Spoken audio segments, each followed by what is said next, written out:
Unity, what you should know about its changes. Unity reverses its decision.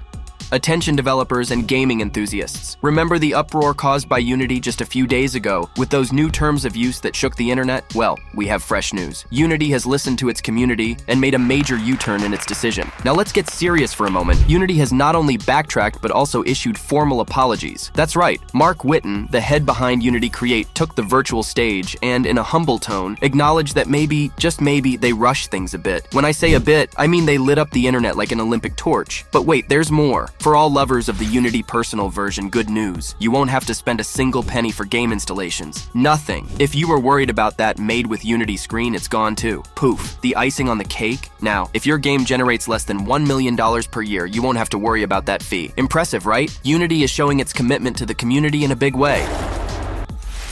The popular game engine changes its pricing game. Have you heard of Unity Technologies? Yes, that giant behind the acclaimed cross-platform game engine has made a monumental shift in response to criticism. Let's turn back the clock. Imagine it's Tuesday, September 12th. Out of nowhere, Unity releases an announcement that left many people in shock, unveiling an update to Unity's pricing and package plans. Sounds innocent, right? But it wasn't. The hidden agenda behind this mysterious announcement was to charge more strictly for using their engine. So what was really happening? Unity wanted you to pay for a license based on the number of games installed using their engine. Yes, just as you heard. Basically, if you were using the free plan, you'd have to cough up $0.2 per installation, but only after surpassing certain income and copy limits in a year. If you were a user of their paid plans, the fees ranged from $0.15 to $0.01, but only after crossing the million mark, either in dollars or downloads in a year. Although they tried to clarify things with a detailed chart, guess what? Confusion and criticism everywhere. John Riccitiello, Unity's CEO with a controversial view on monetization. Grab your joystick, gamers. Do you remember that moment in the midst of battle, when your Battlefield 3 magazine runs dry? Imagine having to pay to reload it. Exactly, what's going on here? The mind behind that controversial proposal is the same one now leading Unity, John Riccitiello. Yes, the beloved and sometimes controversial John. He's not just the current head of Unity. Oh no, his history in the industry is, how shall I put it, special. From walking the halls of the ESA and ESRB to heading Electronic Arts from 2007 to 2013. It was precisely during that time when he came up with the idea of charging for reloads in an FPS. But who in their right mind would think of that? Well, him. If you think that was his only crazy idea, think again. Under his leadership, FIFA 09 introduced the infamous loot boxes. No joke. Also, in an interview last year, he dropped another gem. He called developers who don't think about monetizing absolutely everything in their games freaking idiots. But you know the best part? He later retracted that statement. Riccitiello never ceases to amaze. Industry villain or misunderstood genius, or a bit of both? Let me know what you think in the comments. Suspicious stock movements before the controversial announcement?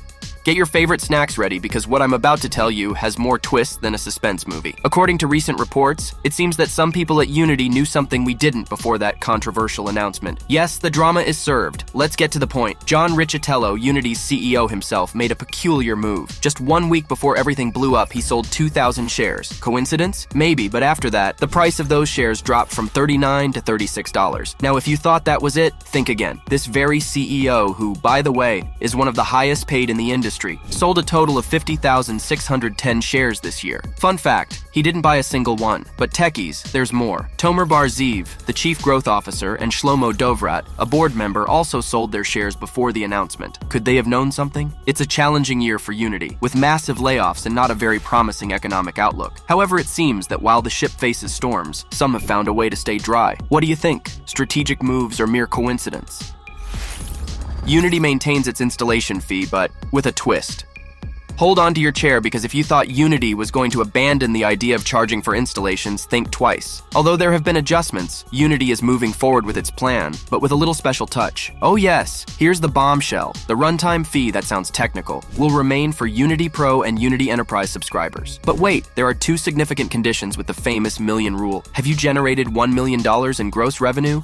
or reached 1 million installations in the past year? If so, get ready for the charges to kick in. But there are options. Developers can also choose to pay either a monthly 2.5% of their revenue or an amount based on unique installations. Do you think that's fair? Pay attention, gamers. All games that cross this threshold, even those that make it to services like Game Pass, will have to pay. If you're a developer and thinking, what if I don't have the data? Don't worry, you can opt for the royalty system. Now, what's really cool is that Unity will rely on the data reported by developers. But here's the interesting part. If a game is installed and uninstalled multiple times, it only counts as one. Goodbye review bombing attacks. What do you think of this move by Unity? How about that, champ? What did you think? Let me know what the standout moment was in the comments. Subscribe, hit like, and don't forget the bell to stay tuned for what's coming. See you soon!